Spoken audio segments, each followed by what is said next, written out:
What's up, everybody, and welcome back to the DK Garage. I'm Jeremy. And I'm Joe. Joe, this was a long episode. We went through a lot of stuff. Yeah, it was a lot of fun. We went through William Byron's win last week at Homestead and then really went deep into the data this week to find all the data nuggets that are available to us because we're really getting some consistency here returning to oval-style tracks. Yeah, we really... this time, because they run Vegas twice the last few years each season, we separated the spring and the fall races, and we found some guys that really stood out. You know, if you look at their stats overall, it looks good, but then you can say, well, mostly in the fall, they're not that great in the spring, or vice versa. So, yeah, like I said, there's a lot of useful information this week. You won't be disappointed. Yeah, we picked last week's winner William Byron as our dark horse. We went through and found some guys we're really high on this week, so I'm excited. Yeah, so let's not delay the guys any longer. Let's get into it.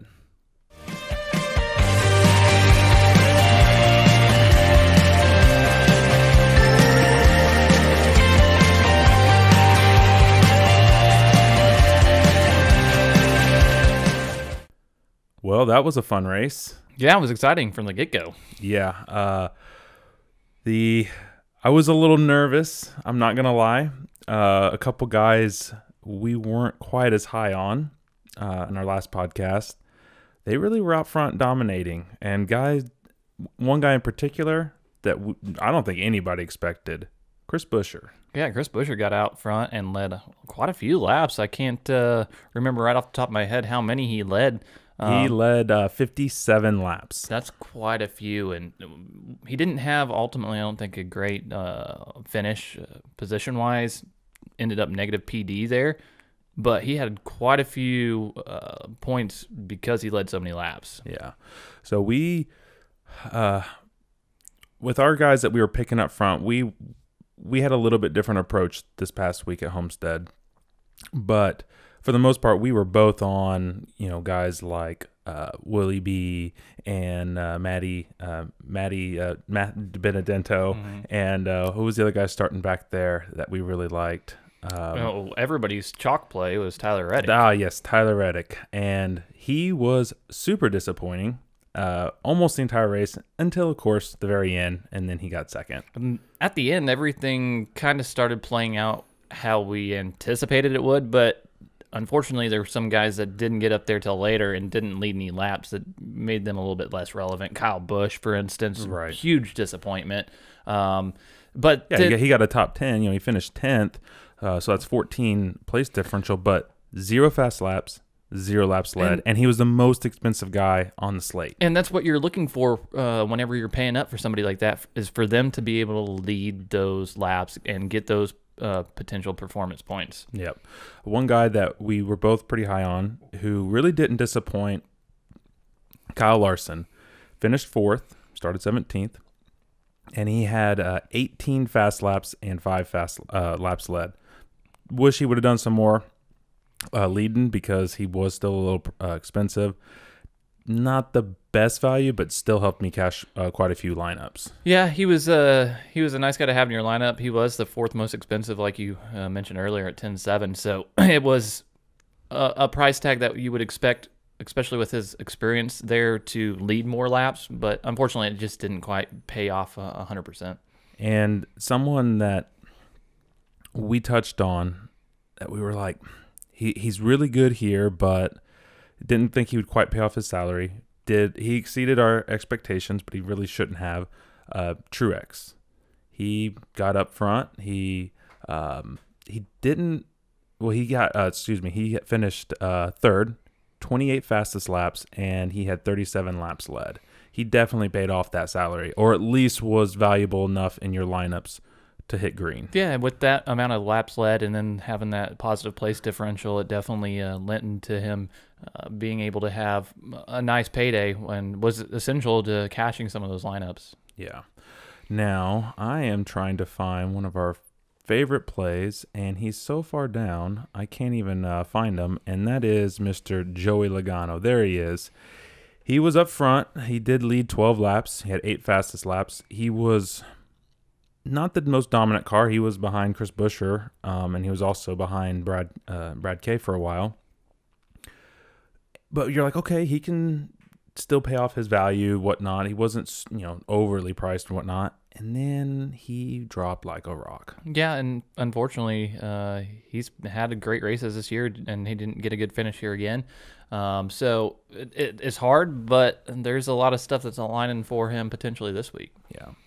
Another guy that, I didn't play a ton of. I'm not sure how much you played. Ryan Blaney, another guy, just didn't really perform. I mean, he started 14th. You think, okay, he can move up. We saw that potential. Finished 29th. Yeah. Negative 15. I mean, he literally finished with negative 1.55 DK points. Yeah, he was a disappointment, and he's going to be somebody because of the way that they structure the lineups and the starting grid now is going to continue to stay in the back and it's going to offer potential PD this week. Yep.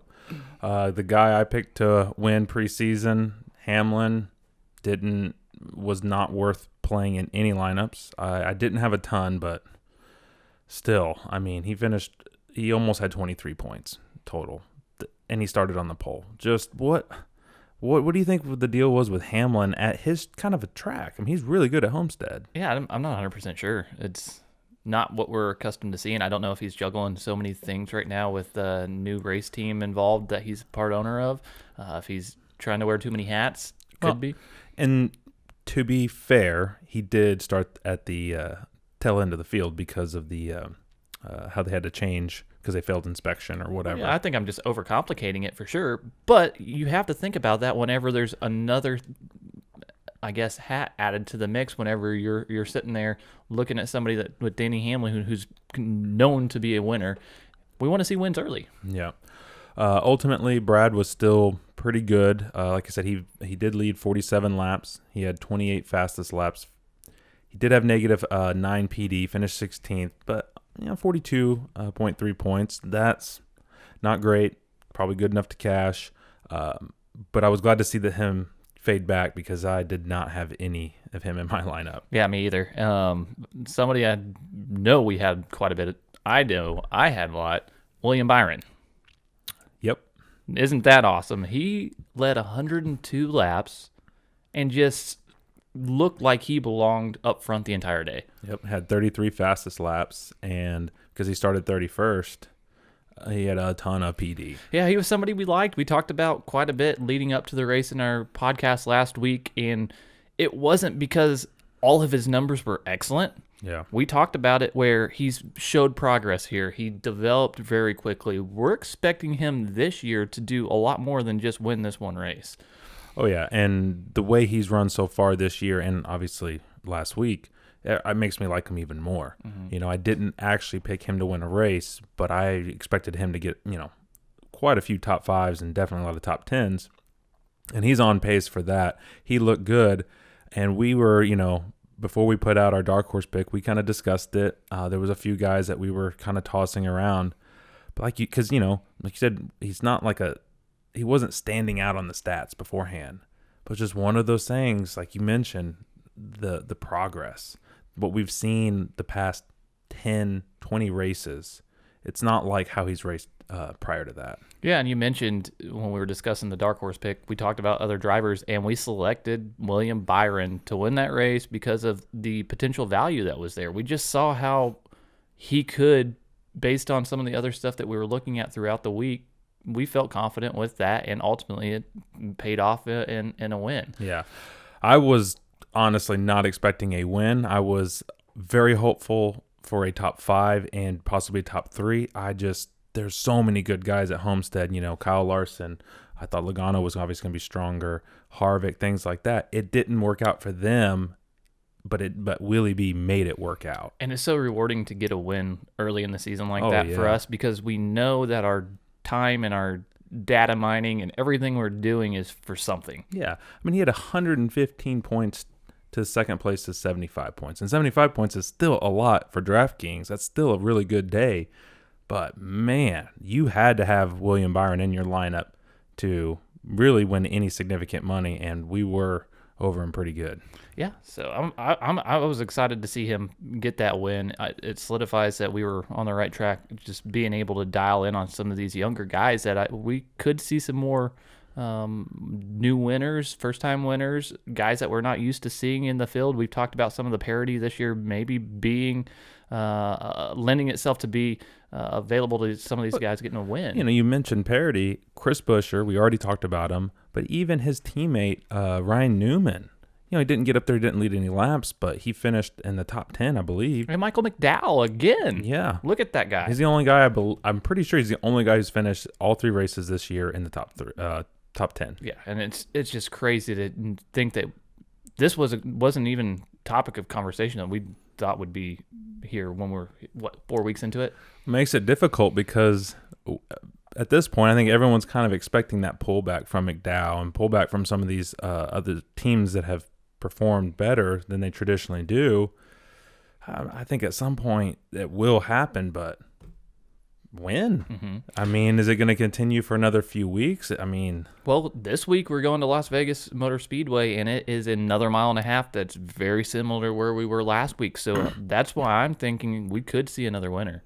Yeah, I think some of these guys that you wouldn't typically think being these dominant guys, we're a little over them this week. So, any last little thoughts about Homestead that you can kind of take from, or that you took from, that you think will be useful the rest of the year, or just anything in particular about Homestead that you liked? It's one of those things where it was nice to kind of get to some traditional racing like we talked about last year, where there's a big data pool to pull from, and I think it allowed us to really get a clearer picture, and it was just fun to have that style of racing again, and we know it's going to kind of be consistent. I'm ready to go into Las Vegas with a good win with William Byron as our dark horse last week. Yeah, we haven't quite honed in on who it's going to be this week, but I think we'll have a pretty good idea after this podcast. So let's start talking about Las Vegas. Las Vegas. Yeah. All right, so we got to start with the race preview. It's a 400-mile, and this is the Pennzoil 400. Yeah, they have 2 races here every year since 2018, I believe, is whenever they implemented that with the new schedule. So they have the spring race and then the fall race here now. So it used to be a traditional spring race that's where all the data came from originally for all these races. And then in 2018, we started getting those 2 races. Yeah, it's a fun track. There's a lot of options. And it's not one, if you start in the back, that it's a death sentence. You can move up, and that always makes these races more fun, especially if a guy does fail tech. You don't have to completely eliminate him from your lineup. So yeah, and that longer race too, at the 400-miler. Yeah. All right, so like we said, 400 miles, so that equals 267 laps, of course, if we don't go into overtime. You mentioned it's 1.5 miles. There are 186.9, so basically 187 potential performance points. So fastest laps led. And the stages are 80, 80, and 107 laps. Yep, so it's the same layout as last week. Nothing really changed, so there's a lot of consistency we're looking at this week. And in the fall race, because it's always a spring and fall, it was a playoff race. And last year we saw Kurt Busch win that one. Homeboy, it's his hometown. Yeah, he's a Vegas guy. Yep. There's a couple of NASCAR guys. Obviously, his brother is too, and not as favorable here. But we'll get into that. So yeah, we got Kurt Busch finishing or winning this race last year. Harvick and Willie B are the 2 guys on the front row. Yeah, Harvick's no stranger to being up on the front row here. He's been here. Normally, he earns it. Yeah. And he still earned it, obviously, because of the metrics that NASCAR uses to figure out the starting order. But normally he goes out there and actually qualifies, and we get an idea of speed. We obviously, like we've been doing for weeks now, for tons of races, there's no qualifying to really go off of. So, well, before we start getting into the drivers, so we have those 2 guys starting up front. Any guy in particular really jump out to you with the starting spot? Well, it's going to be interesting when we start talking driver by driver. Just initially looking at it, Ryan Blaney and Eric Almirola starting as far back as they are. Those guys both are going to have fast cars, both have decent numbers here, not anything that's off the wall. I'm looking at those two guys just as initial thought. How about yourself? You see anything? Well, obviously, the one that's going to stand out the most to probably most people is Matthew DiBenedetto. Starts 30th. Finished second in both races last year. Obviously, we'll get into him a little bit more, but he's one guy that does stick out to me. Almirola, Blaney, obviously.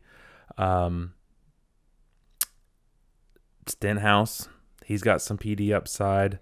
So, yeah, I think the way the starting order is, and as we get into the slate, it really opens the door for a lot of options. Yeah, it's going to be fun building lineups this week. There's a lot of different ways that you can approach it. So there's a lot of guys priced throughout that we're going to get a little bit of a look at and see who's got the potential for value and who's going to be more difficult to achieve that, I guess. So we mentioned Kurt Busch won the last race. We mentioned him and his brother are both from Las Vegas.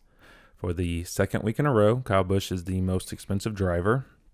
He comes in at $11,400, only starting 14th compared to 24th, I think, last week. Mm-hmm. A little cheaper. I know you're big on Kyle Busch this year, and you feel confident he's going to come out and win several races, but what you've seen so far this year and with this slate, are you all over Kyle Busch this week? Are you fading? Are you just doing a little mixed bag? How? I want to have some exposure to him. He's not my favorite play by any stretch of the imagination because he does have the potential to get out and lead laps. Does have a car that could get a lot of fastest laps. He's starting 14th, so he has some place differential. But you really need, with that price tag, for him to lead a lot of laps. Yeah. I don't know if he's going to be able to do that. But I don't want to miss the chance and opportunity to own or have him in my lineups in a couple of different scenarios. Yeah, he is a tough play, in my opinion, based on some of the other guys down the slate and based on starting position. But it's Kyle freaking Busch. I just have a hard time completely fading him. I have no problem running low percentage if I'm running a lot of lineups, but man, I don't see it there this week. He has 4 top 10 finishes in 6 races here, so to get a top 10 is not off the board, but again, being so highly priced is going to be very, very difficult for him unless he's leading a lot of laps. Yeah, I think if you're playing like NASCAR fantasy or something like that, where you're not worried about the same scoring system as DraftKings, if you're playing that style, he's probably a pretty good bet. I think top 10 is right in his wheelhouse, but getting out front, leading a bunch of laps, being fast, I think there's some other guys below him, including his teammate right below him on the starting or on the salary board, 11-1 Martin Truex. Yeah, he's starting 4th, so he has a lot better potential to get out and lead laps early and often. So that will automatically allow him potentially to get to that value quicker and easier. But he does have a lot more downside with the place differential if he doesn't perform like you're looking for. Yeah, I think if you're playing a cash lineup, 50-50, a double up, something like that, I think Truex can reach at least a 5x value. Do you like it at that price tag? Not necessarily, but he has a lot of upside. But one thing that I noticed is he's good at any time of the year at this track, but he is way better in the fall than he is the spring. And taking that into account, I think there's a guy that we're going to get to in a few minutes that I'm going to be going to a little bit more over Truex. Yeah, there are definitely guys that I'm going to be looking at more than Truex, but there are some numbers here that I want to share with you that don't want me to, or will not allow me to completely fade Truex. So definitely not. Last 10 races, he's got 2 wins here, 7 top 10s, 6 top 5s. He's got the 3rd most laps led, only behind 2 guys we're a little bit more high on, and we'll get into them here in just a second. but his average finish here is 6.8. So that's really, really not anything to turn your nose at, especially starting fourth. He has that third most laps led, so he has a history of leading laps here. And I completely get where you're coming from. Here's where I'm coming from on why I won't be quite as high on Truex as I'd like to be. If you take the 3 previous spring races, he finishes an average of 10.7. He has 1 top 5. That's not bad. That's, again, if you're doubling up, doing a 50-50 lineup, I think that's doable. In the fall, the last 3 races, his average finish is 2.7. So obviously that's where you're skewing the total data overall. And he's got 3 top 5s, including 1 win in those 3 races. So again, I'm not fading him completely, and I'm interested to see how he kind of fits into some of the lineups because, the guy right below him, Ryan Blaney, he's $300 cheaper, but there's a huge PD upside.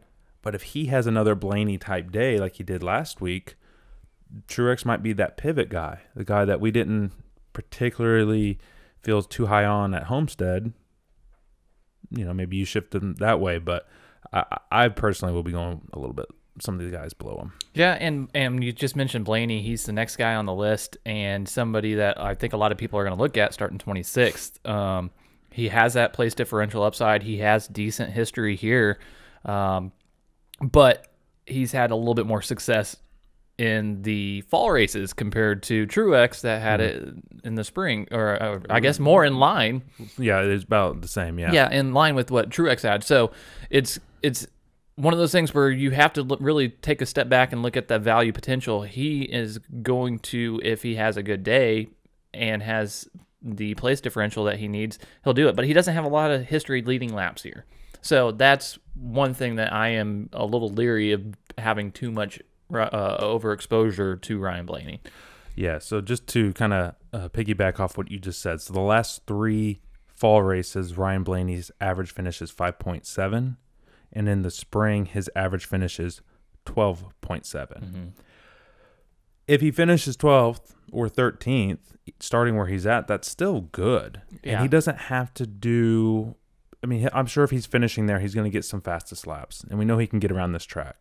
If he gets any laps led due to some different pit strategy, that's a bonus. But you do need him to get close to a top 10 to really be worth that salary, in my opinion. Yeah, and it's somebody that's going to be difficult to play because of that price tag all over the place, but you do not want to not have him in some rosters. Right. Yep. Sounds like you were about to talk. I thought you were already talking about our next guy because I kind of feel almost the same way. Chase Elliott. Yeah, it's because he's starting 8th. Yeah. It's so odd, especially with that price tag and him not having the greatest history here. I don't know. He's one of those guys that's going to be very difficult to make him fit in the lineups and then feel confident about it. And the thing that's killing Elliott is something is happening usually late in the race. The last spring race last year, he was out front. I think he led 70 laps. He was essentially the class of the field. There was a couple other guys. Obviously, Logano ended up winning. Yeah, Stenhouse led 30 laps in that race. Yeah. So there was other guys that were up front, but man, Chase had the long run speed. He just looked like it was going to be his day, and then they pitted.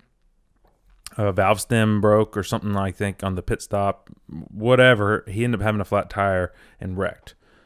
Those kind of things lead to the stats that we're seeing in the last 3 spring races. His average finish is 23. Yeah, it's completely... You have to understand the sport of NASCAR and pay attention to all of these little details to really get a great picture of all the different aspects of what it takes to this, I guess, information that we're putting together. Well, the thing that makes it difficult is because, and the reason why I'm kind of breaking out how his race went last year, in those same 3 spring races where his average finish is 23, he's averaging 20.3 fastest laps, and he's averaging 23.3 laps led. Okay, averages don't mean a ton, but they do help. And so it's, I mean, spoiler alert, he's our yellow flag this week, and it's because we're gonna play him, but we can't go all in on him this week because of the inconsistency we've seen at Vegas. Yeah, and it's race by race scenario. Each driver is a little bit different at each track. So if we are seeing something that's very similar and becomes a pattern, that's why we want to caution folks to it. Yeah. Okay, let's see. Who's next? Brad K. Yeah, starting 10th at 10-3. He's got a guy that has a lot of great history here. He's got 3 wins in the last 10 races, which is pretty nice. Nothing to turn your nose at. 3 wins for anybody at a track is a great resume. He's got 9 top 10s in that same 10 race span, 6 top 5s. We mentioned that Truex had the 3rd most laps led. Brad K has the 4th most, so he's up there, and he actually has a better average finish than Truex at 4.6 over that 10 race span. And his worst finish in that same 10 race span is only 13th. I like Brad a lot. Just to be fair to how we've kind of done some of the other guys, if we split his stats up just so you can see it's not spring versus fall or total, whatever. It's the last 3 spring races, average finish 5th, only 1 top 5, but he has 3 top 10s. So yeah, you're getting a good finish. And then if you look at the fall race, average finish 5.7. Including a win and 2 top 5s. Yeah, he's somebody that's been consistent no matter when they came to race here. So he's somebody that we're looking at, especially with a little bit of a place differential upside and not as high of a price tag as some of the guys we've already talked about. I'm going to have some exposure to him for sure. Yeah, I think he can, and he's run strong, even though he doesn't have the finishes to show for it completely. He was up front. 2nd place going into turn 3. We've mentioned it already several times at Daytona 500. He ended up literally going through the grass more than the pavement, I feel like, at the road course, and still finished like 4th or 5th. Yeah, every time I looked, he was in the grass. Yeah, and then he led, I think it was 37, something like that. Last week. Yeah, so he faded, so he wasn't as valuable as he was looking, but still, he's been up front. He's shown speed. And he's got good history here, so you got to have some Brad this week. He's in the top 5 in our power rankings in the race guide for a reason, because he's been really consistent, except for he's had those couple accidents that really have kind of skewed some of that. But he's been there and has a lot of history, especially at this track, and I think somebody I'm going to be looking at quite a bit. As far as the top sort of tier drivers, at least according to DraftKings pricing, there's not too many drivers below Brad K that I like more than Brad, but one is his teammate right below him, 10,000, starting 15th. He's got 2 wins here in the last like 6 or something like that. He loves this track. Yeah, and you mentioned he has those 2 wins. He's looking for a 3-peat in the spring race. So if you look at it that way, he won the 2018 and 2019 spring races, 2019 and 2020 spring races. So he's looking for that 3-peat this year. So the spring race, sorry to cut you off, but the spring race is clearly been better for him than the fall race. Average finish 3rd out of 3 races, 2 wins, 2 top 5s, and then obviously all 3 top 10s. Whereas when you look at the fall race, it's average finish of 9th. Yeah. Still really good. And one of the things that you have to look at is he's a guy that's led a lot of laps here, 487, which is the 2nd most behind the guy that we're going to be talking about next in Kevin Harvick, which is a lot, because looking at all the information that's available to us with the laps led and everything, there's a big difference between Harvick at 621, Joey Logano at 487, and then Brad K. He's Truex has a lot less than that. So these 2 guys that we're talking about in Logano and Harvick have been dominant here. Yeah, in the spring race, since we're already kind of talking about him, Harvick has the best driver rating overall, 136.7, miles above everybody. Logano's at 120.6, And then the next driver, Brad Kay, is at 102.9. There's a big difference between Harvick and Logano and then essentially the rest of the field, at least in the last 3 spring races. And since we're talking about Kevin Harvick, he's the next guy in line 9,700. The big difference between him and Logano is where they're starting. Yes. So Logano starting 15th at 10,000. Kevin Harvick starting first, 9,700. That first place starting position, it allows him to potentially get a lot of early lead or laps led, but it also has that downside of only negative PD. The thing that you also have to consider, though, or that people should consider, Harvick has had more consistent finishes so far this year, but Logano has the edge as far as this particular slate because of the place differential. Harvick has been on the pole before, and I think in the fall race last year, he didn't lead any laps. But you're crazy if you're not playing both those guys quite a bit in this race, at least in my opinion. Yeah, they're two of my favorite plays because if you look at Harvick and see that he's under 10K, you don't get that all too often with Harvick. And then he's starting out front where hopefully he can get quite a few laps led early and really establish those points that you need him to early. Yeah, I think one of the biggest risks to that is potentially Martin Truex, because he's starting like 4th. And obviously they haven't completed tech yet, so we don't know if anyone's going to the rear. That can obviously change quite a bit. But yeah, Harvick and Logano are by far the class of the field, at least recently at Vegas. Yeah, two guys we're really excited about. Moving on down the list is Kyle Larson, 9,400, starting 3rd. Somebody that is going to be similar to a Truex. He's had some success here. Not in the let's see here. He hasn't had the wins or anything along those lines, but he has really solid top 10 history, top 5 history. He runs and finishes here in the top 10 all the time. So he's somebody that you need to look at, but that price tag and starting position's going to... But he's really impressed me this year. He's looked good in every race. I think in every race, there was a moment during that race where I was like, Kyle Larson very well might win this race. I saw it at the Daytona 500, came pretty close. The road course, man, he was on a tear late, and I'm like, oh, man, this is going to get interesting. Just drove it a little too aggressively and wrecked, so obviously that was out. And then last week, Homestead, really good track for him. He looked good. He only led, I think we said 5 laps, but still, he was up front running top 5, top 10 most of the day. And he's in that Hendrick equipment, so he has what he needs to be up front and lead, and it puts him in a position where he is able to really have some solid finishes where he's starting up front. So, and to me, that's, and I'm sorry to cut you off again, but that to me is one of the biggest things as someone who's never been a big Kyle Larson fan, if you will. To me, he always seemed a little bit overhyped. That's based on what people would say and then the results that I would see on the track. But now that we see him in Hendrick car and Hendrick equipment, and still I don't even know if it's completely fully sponsored, fully funded as well as it could be, and he's already shown just being more competitive each race, and there's been 3 different styles of track. He's looked way better.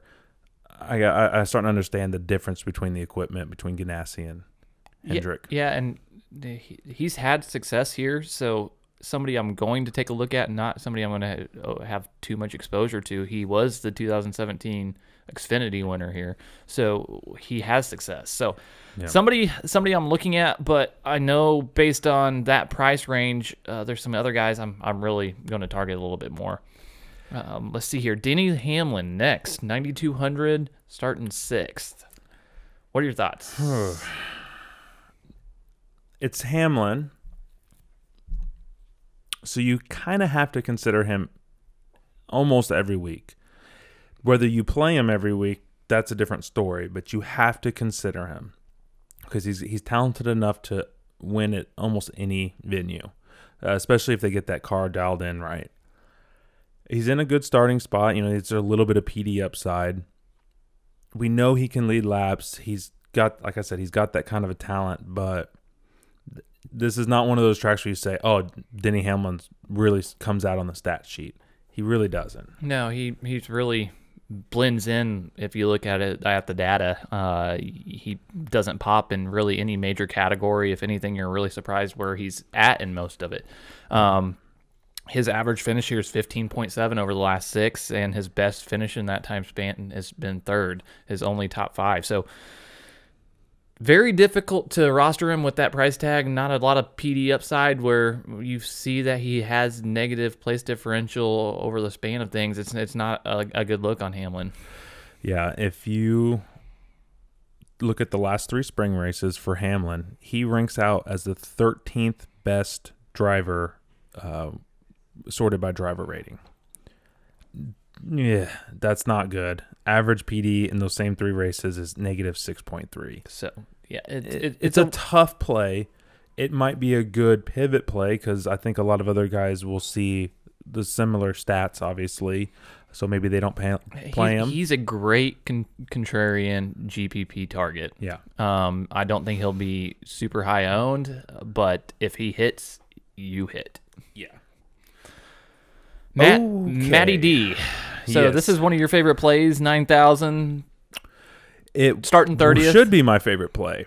It really should. I actually picked Matty D to win this race preseason. He did finish 2nd here twice. I like Matty D. I want to see him. Almost every NASCAR fan at this point wants to see Matty D win a race. And this really could be the track. And he is in a great spot to play him for DraftKings because he's starting 30th. But I went back and I watched the spring race last year. And he did finish 2nd. But, man, it was not an impressive 2nd to me. Happy for him, obviously, but he seemed to be running most of the day, kind of 15th-ish. And then a little later, he kind of moved around that 10th place mark, which if he does that again, hey, that's still a great play. You still want to play him. You don't want to fade him. But as far as getting the top 5 again, I hope it happens. I will be playing Matty D, but I'm not as impressed. And then if you factor in how he's run so far this year, even though a lot of things are kind of not his fault, I don't love it as much. Yeah, it's a tough.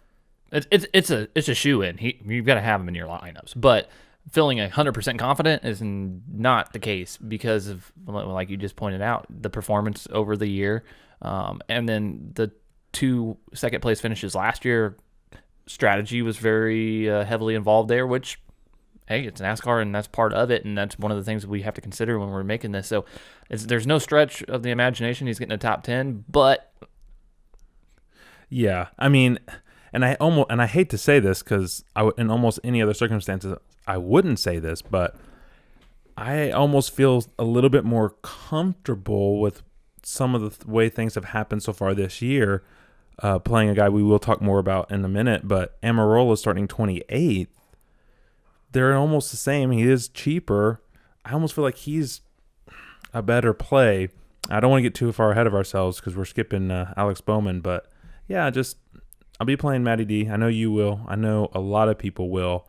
But at this point, I will be more surprised if he gets that same type of quality finish he had last year here. I need to see it at this point. Yeah, I think we're on very similar pages on that one. Yeah, the guy you just mentioned, Alex Bowman, 8,800 starting 9th. Yeah. Very interesting. Yep. Another guy that has shown a lot of development in recent years and has some success with wins in the series, and somebody we're expecting a lot from. Taking over for that in that 48 and that Jimmy Johnson ride. 2 top 10s here in the last 6, 1 top 5. His average finish is 11th. He's had a lot of good races here. So, what are your thoughts on him in this week? Because I haven't really got to talk to you about him.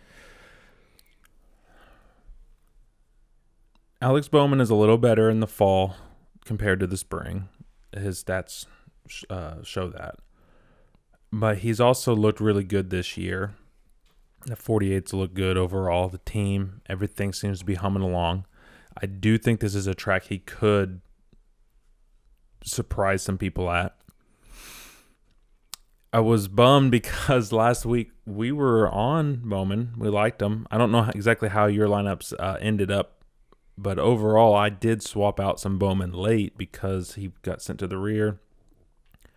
And I wasn't that impressed by his previous numbers, and he ended up, I believe he didn't quite make the optimal, but he was pretty close. He was worth having. And yeah, I kicked myself. I had a couple, and I took him out when he got to the rear, but not a lot. I didn't have a lot. Some in, yeah. I didn't have a lot of exposure to begin with, but yeah, it was unfortunate. Yeah, but again, that kind of shows me because I think he was starting 13th or something like that last week. Somewhere in there. So there wasn't a ton of PD upside, but he drove through the field. He looked good. Obviously, his teammate dominating, that really looks good. So, and then the other thing I did notice, watching the spring race last year, there was several points before Chase Elliott had his issue. All 4 Hendrick cars, including Jimmy Johnson in that 48, were in the top 6 racing.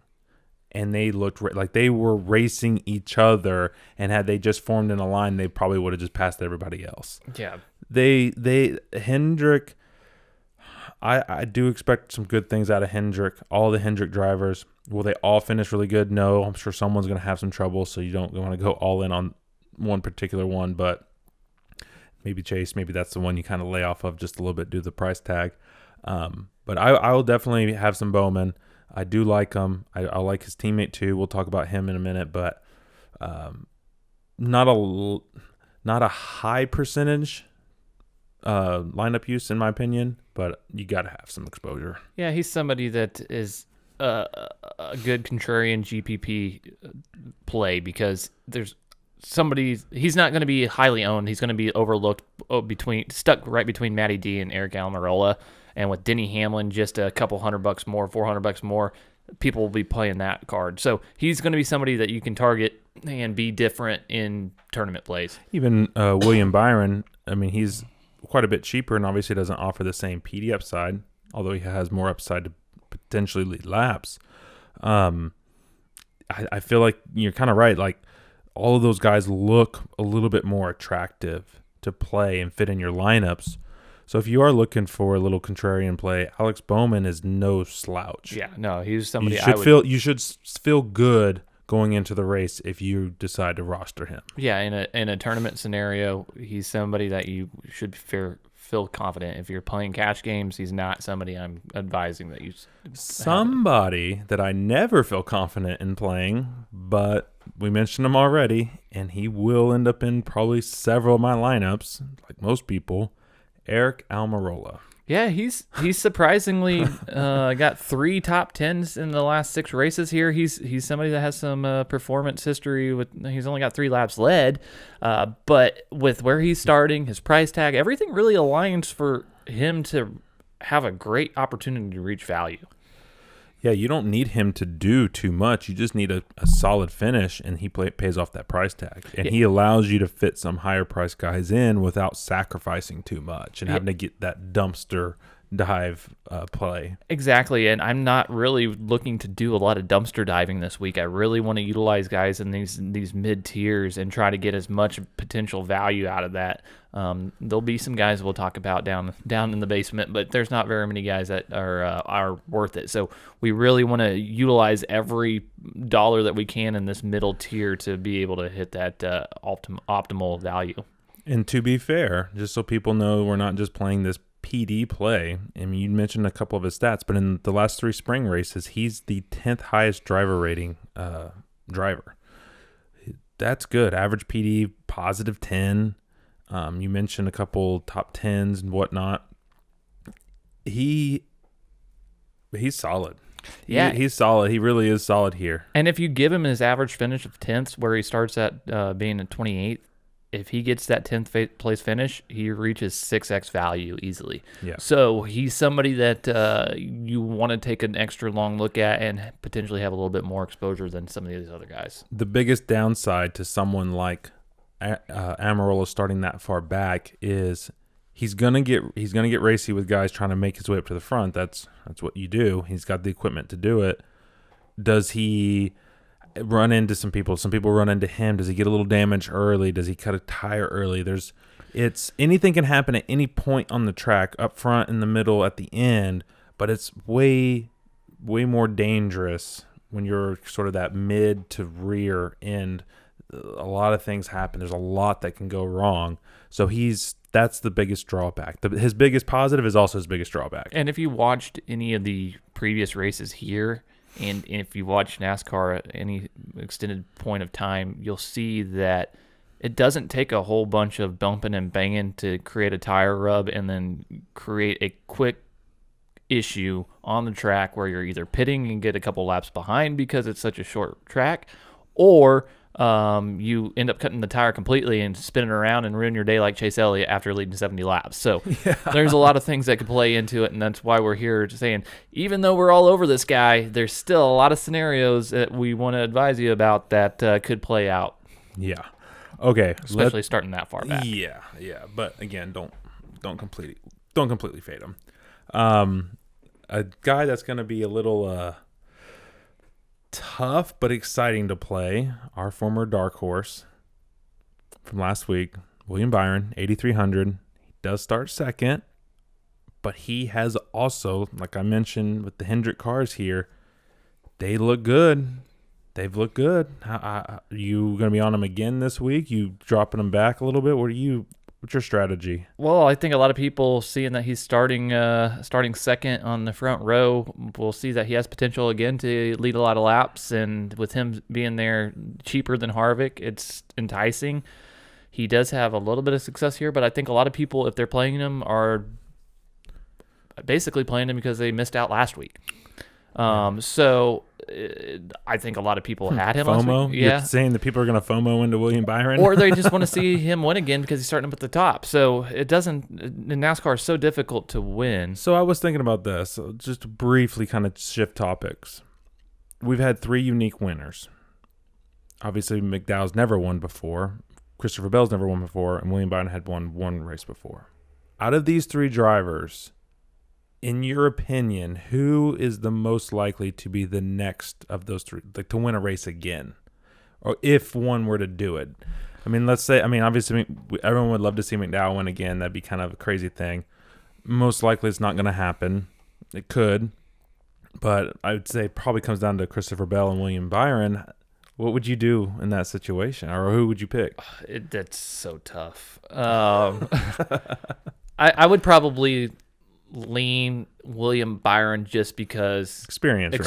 Yeah. It's not easy to do what they're doing, and he's progressed so quickly. But Christopher Bell is such a talent. It's so dialed in behind the wheel, and getting that upgraded equipment, it wouldn't be a surprise to me to see him win really soon again.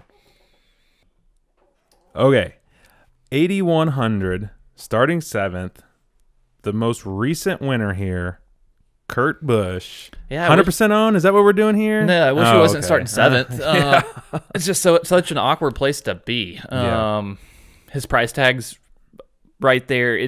It's going to be difficult to reach 5x value. He's not somebody I'm completely fading, somebody I just don't want to have a lot of exposure to. It's just such an awkward place. He does have that recent win here, and he's a hometown kid.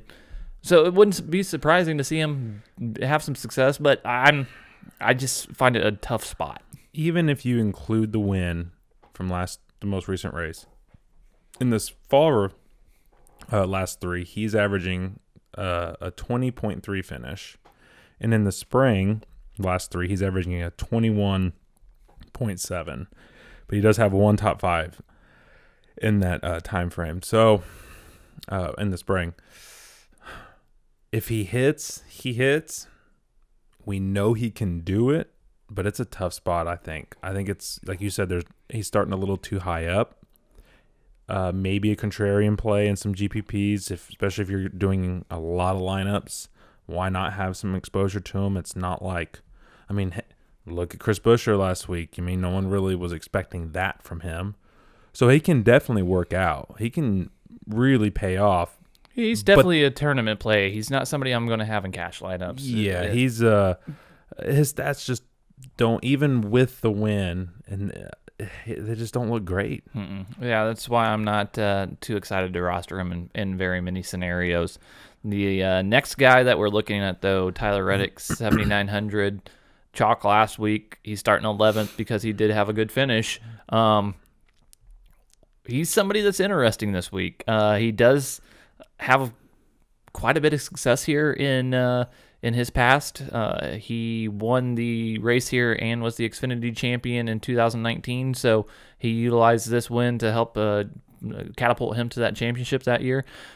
He finished 8th in 2018 in the same setup in Xfinity, and then in 2016 he won the Truck Series and really had some good finishes in the previous years in the trucks here. So somebody that's really dialed in, very similar track to last week, not as easy to ride that high line that he was riding last week, but somebody you don't want to completely fade because he's starting 11th, $7,900. Really somebody who could reach value. He's a good if he gets that. The last few guys we've talked about, they're very interchangeable in my opinion. I haven't built too many lineups yet, so I can't say how much he's going to really fit in where it looks good because he is in a little bit of a tough spot. You'd like him ideally to be starting maybe a little further back. That way he gets a little more PD upside. But the price tag isn't terrible, so he doesn't need to do that much to really be worth it.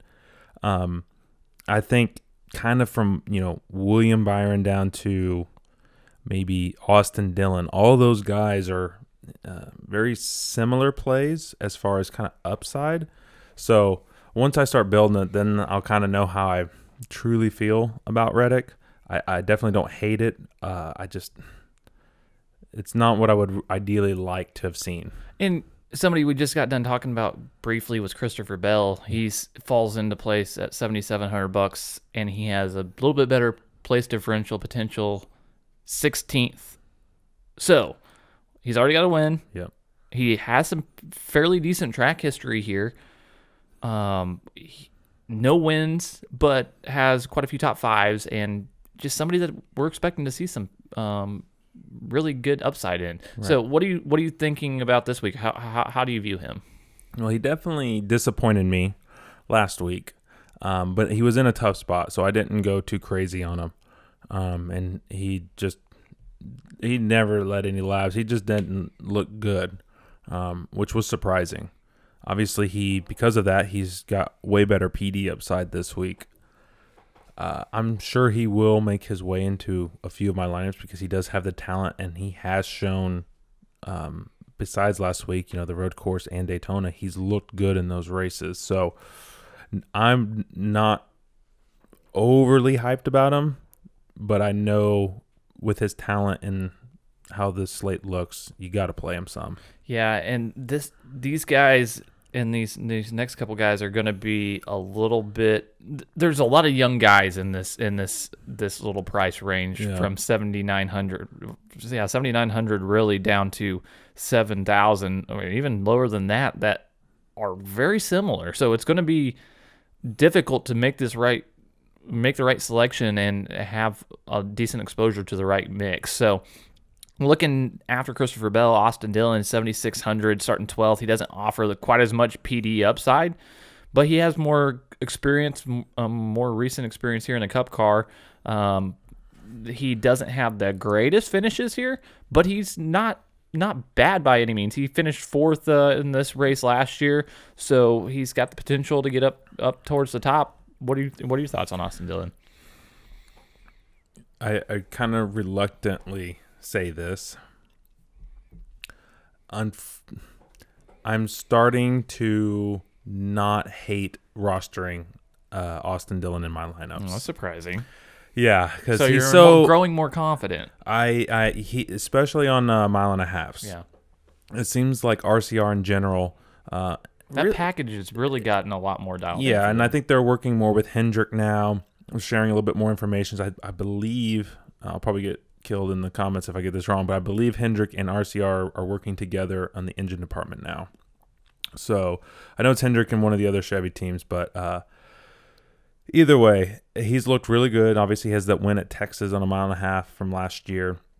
He's had some great runs, great finishes, and his teammate Reddick has also looked good. Obviously, finished second last week. Even though the stats don't quite back it up, I think it'll be interesting to see because I think people are also becoming a little bit more confident in Austin Dillon, and he's been in some pretty good spots. But this might be a week to pick him up and get a little lower ownership. Yeah, he's in that group of younger drivers that he starting 12th. He doesn't look as appealing. $7,600 is a nice price tag for where he's at. It's somebody that I'm going to have sprinkled in and is a great GBP target. Absolutely. But I think most people, when they look at the slate, they're going to want to pivot to the guy right below him, Chase Briscoe, 7,400, and it's because he's starting 24th. But he's a rookie. In good equipment, but he's a rookie. And aside from driving one heck of a road course with literally a hood on the windshield for, I think, at least a couple laps, he hasn't been that impressive. He came around at the end. I had quite a bit of Briscoe last week, and I think he was at 1.2 laps down in that race. I'm like, wow, I got screwed here. Credit to him and his team. I think they fought back and got like a 15th or 16th place finish. If he gets a 15th or 16th place again, that's still pretty good and worth considering. And there is more PD upside, but yeah, it's still one of those where I'm hesitant. I'm a little hesitant. I like to see a little bit more from him and his team this year. Yeah, he's a rookie. He's somebody that I expect to see steady improvement in, and I wouldn't be too surprised to see it early here because last year he swept both the races in the Xfinity Series at this track, and he in 2017 in the trucks he finished third here right behind Christopher Bell. So he has the experience here specifically, but it's Cup. I mean, I understand you gotta give him credit for Xfinity.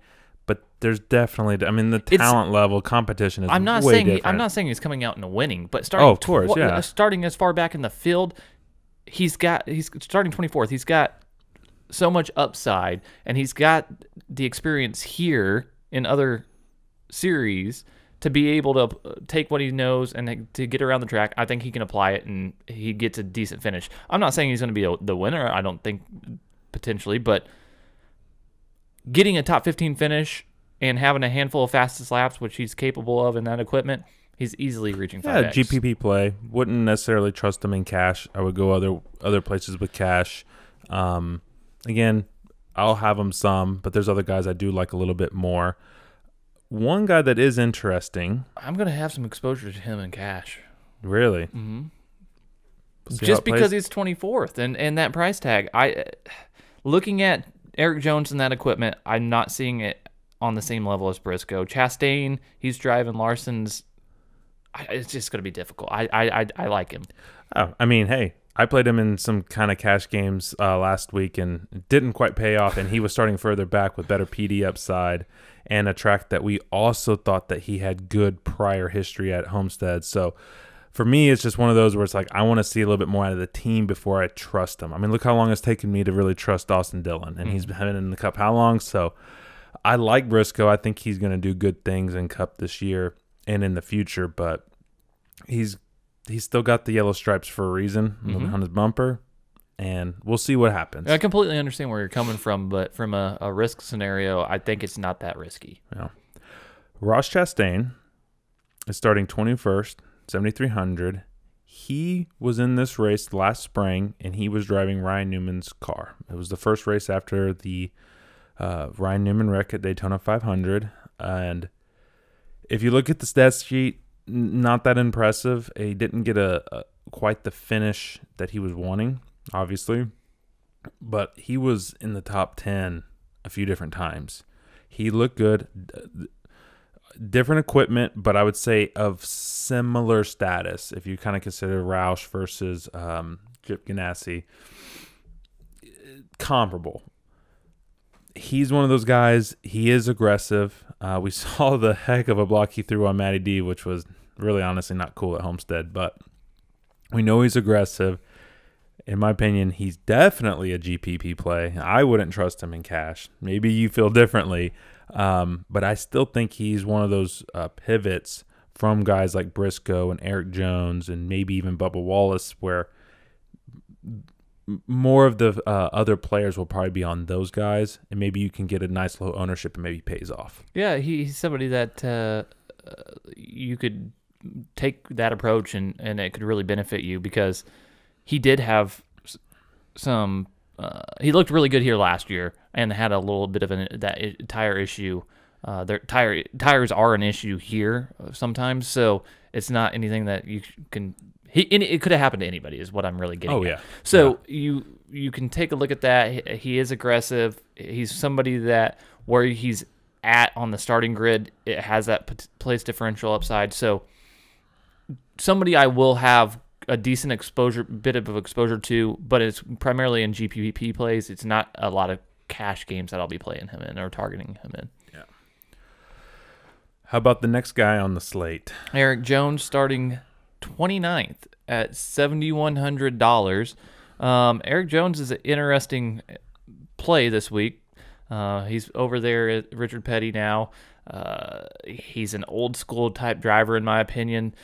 So he's somebody that could, if he's got the equipment, he could perform really well here. So starting as far back as he is, it really opens the door for that place differential potential. What do you think? It does. And I said it in one of the preseason podcasts. I really like him. I like his fit at Richard Petty. But this is not one of his better tracks. It's not a terrible track. The last 3 spring races, average finish 14.7, average running position 15.2, and that's in Joe Gibbs equipment.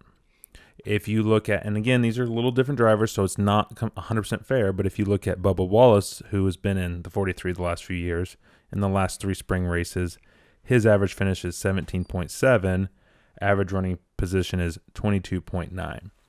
Do I think Eric Jones will finish higher than his starting position? Yes, I do think that. Obviously, anything can happen, but I do think he will. And I think he's worth rostering because he does have good enough talent, and if they do give him the right car, different crazy pit strategy. We've seen some other guys that we're going to talk about here in a minute. It could pay out, but I don't love it as much as it looks like on the slate. Yeah, it's not as enticing as it looks, but it's still somebody or something. I'm not going to completely fade. He gets to top 20. He almost easily reaches 5x value. So if you're talking about a 16th, 17th place finish, which isn't insane by any stretch of the imagination, he's reaching value. So he's somebody that you'll want some decent exposure to, but I wouldn't go too far. Yeah, in our projection, he rates out right near 5x. So he's still worth considering. But again, I'm not as in love with it as some of these other guys. But I'm not. It's not a full fade for me. Bubba Wallace, right below him, starting 7,000. He starts a few spots higher up, 23. He's another guy that ranks in kind of around that same 5, a little plus 5 value in our projections. I still am not comfortable playing Bubba Wallace, but I do believe he's in a little bit better equipment than that 43. Not the worst track, not the best track for him. It's kind of hard to really use his prior statistics, in my opinion, this year. Wasn't impressed at Homestead, obviously. I'm still on the fence about it. You feel confident in playing Bubba Wallace this week? Starting 23rd, he's got a top 15 car, I think. Yeah. We don't know 100%. Yep. But seeing how everything's kind of fallen into place, you expect him to be able to compete with those top cars. Especially at a track like this, it should be somewhere where he should, if he's going to excel, he should hopefully do it early here. But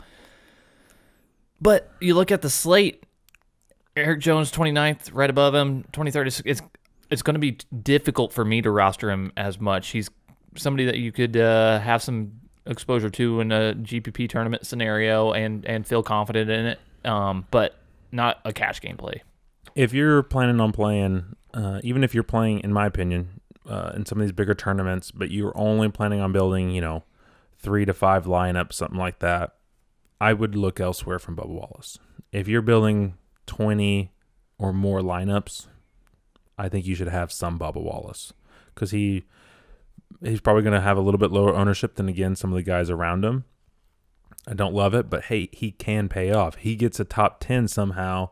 It's worth having. So it's kind of really what your approach is this week. Are you doing a lot of lineups or not?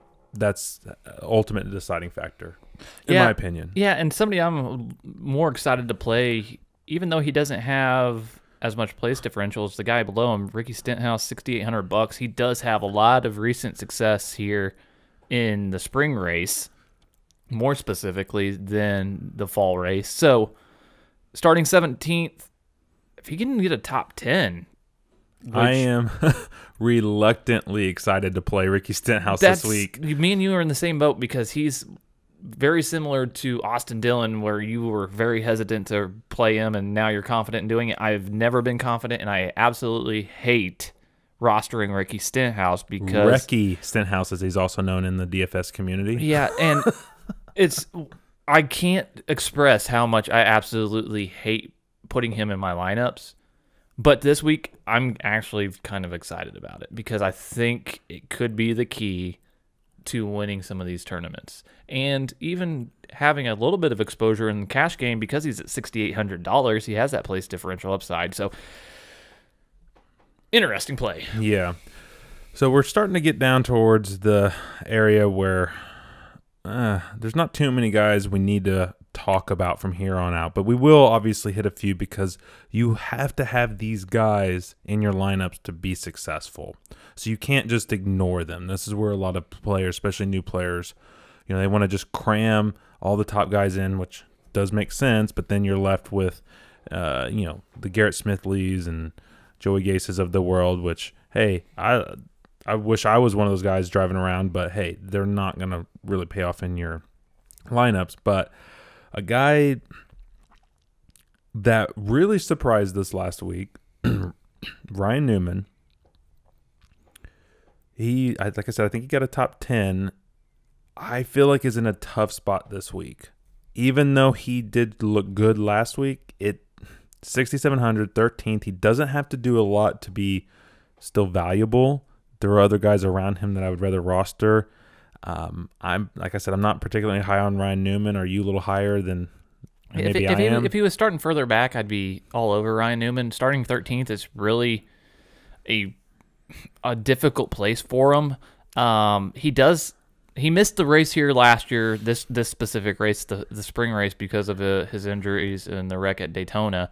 So he missed that, but he's had a little bit of a decent history here, but it's not enough to really feel that he's going to reach a point to achieve the value target that we're looking for. So yeah, he's somebody that I really don't see a whole lot of benefit rostering. The only way I'm playing Ryan Newman is, or suggest someone playing Ryan Newman is, again, if you're playing 20 or more lineups. If you got a bunch of lineups and you want to just be a little different, if you really like your top guys, let's just say you're going heavy on like a Harvick and Truex and hitting some of those nice PD plays like Matty D. If you feel confident about that and you need to switch up your bottom end drivers, hey, Ryan Newman's not a bad pivot. But if you're only playing 2 to 4 or 5 lineups, I personally would go to guys like Cole Custer, 6,500, starting 20th. Now, I will understand if you decide to completely fade Cole Custer, because you were all over him last week and he looked amazing. He was running, I think, 4th or 5th with less than 10 laps to go. I had a few lineups. I was not as heavy on him as you were. Everything was looking good for you. And then I think 2 or 3 laps to go, unfortunately, they cut a tire, had to pit. Bad pit decision, or bad, way things unfolded for him. Are you going to be a little gun shy going back to the well, or are you all in on Cole Custer this week? Thanks for reminding me about losing thousands of dollars, Jeremy. Well, you know. But no, we were all over Cole Custer, and I'm all over him again this week. And I will have just as much of exposure because that stuff happens in NASCAR. Cole Custer knows how to get around tracks like this. His only career win was at Kentucky, very similar, same style type of track. And in his 5-race Xfinity career here, his worst finish was 11th. So there's a lot of upside starting 20th with his price tag. People are going to just see a so-so finish last week and not really pay attention that he was in the top 5 at the end of the race. There's a lot of sneaky stuff happening with Cole Custer here. I like him a lot. Yeah, and starting 20th, because I think he started 10th last week.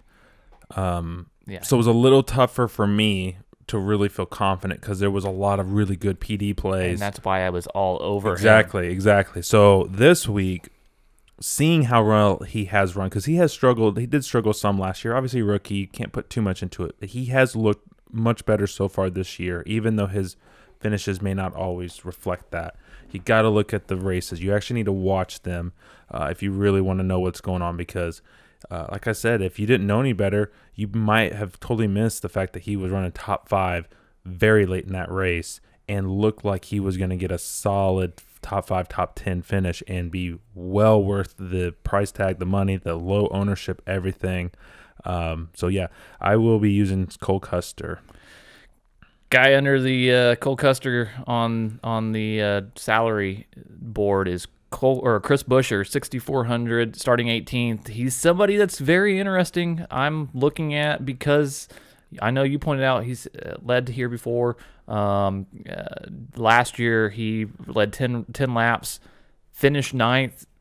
He ran up at the front last week. These smaller teams that I think we talked about it in our first podcast to open this series. The parity there that these smaller teams now can compete, I think really has allowed Chris Buescher to flourish, and hopefully we'll see some benefits this week with him starting a little bit back with that place differential potential. And the guy who was driving this car right before him was Ricky Stenhouse. Not last year, but in previous years, and his stats still look good. So Ricky has done well in this car, and we've seen Chris Buescher do some nice things in this car, especially this year, especially last week. I haven't heard if there was something in particular that happened last week that caused them to drop those spots and never make it back up. Nothing that I've saw has come out, but you're right. I think Chris Buescher's in a great spot. He's cheap. He doesn't have to do that much to be worth it. Let you get some of those better drivers in, those ones who are going to lead a lot of laps, get fastest laps. And we've already seen, compared to some of the other guys around him, he's already led a bunch of laps this year. Yeah, it was one race last week, but similar track. Yeah, it's going to be very, very interesting to see if Chris Buescher, Cole Custer are two of the keys to having lineup success here this week, because I think they opened the door to being able to stuff a handful of the two or three of the guys that we're really keen on up towards the top, that these guys could be very impactful in allowing those to really get stacked the way we want them to. Mm-hmm. All right, let's kind of start closing this down. We got Corey LaJoie, 6,300, starting 33rd. Obviously last week wasn't great for him. He's had a few tough finishes, but he has shown some decent runs so far this year in the new car, and he's had good runs in the past in other equipment, which we would consider probably a little less than what he's in now. 33rd, 6,300.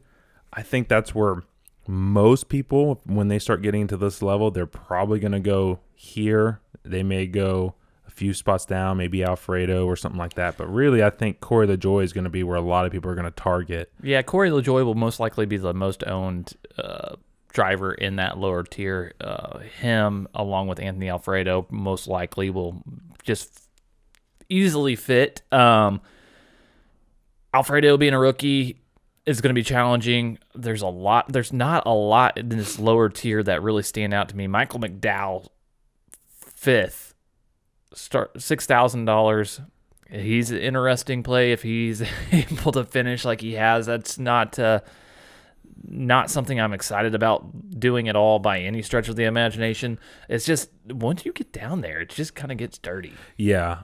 One guy you did jump over at 6,100 starting 22nd, Daniel Suarez. Last year, he had actually the best PD overall, but he literally was starting like 38th almost most weeks and finishing like 26th. So. Isn't this the race where he didn't even get started?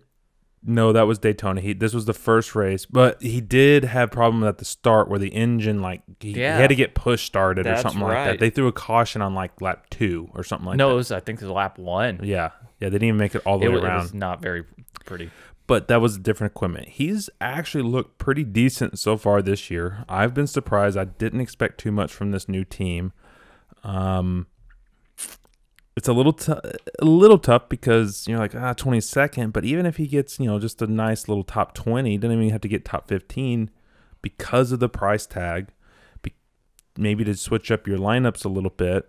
I think he's worth considering. Whether he ends up in a ton of my lineups, I can't say that for sure yet. But I think he's a nice play. Yeah, he's interesting. I'm not super high on him. I really don't like to go dumpster diving in this, but every once in a while I'll venture down there. But I would rather be in a similar situation with the rest of the folks and go without Anthony Alfredo just because of the lower price tag and the more potential to reach a better place differential. So it's just there's a lot of guys down here that really aren't worth talking about because of the equipment they're in, the starting position they're in. There's just not a lot of value to be had down any further. Yeah. McDowell, it might be a pivot play. Obviously, GPP. He would be a GPP target, the contrarian GPP target that you could really do a lot with if he gets another top 10. If he finishes well. Yep. If he has no upside or very little upside and a lot of downside with where he's starting and doesn't have the greatest history here. So I'm advising not to really have much exposure, but if you want to be different in a GPP, there's a way to do it.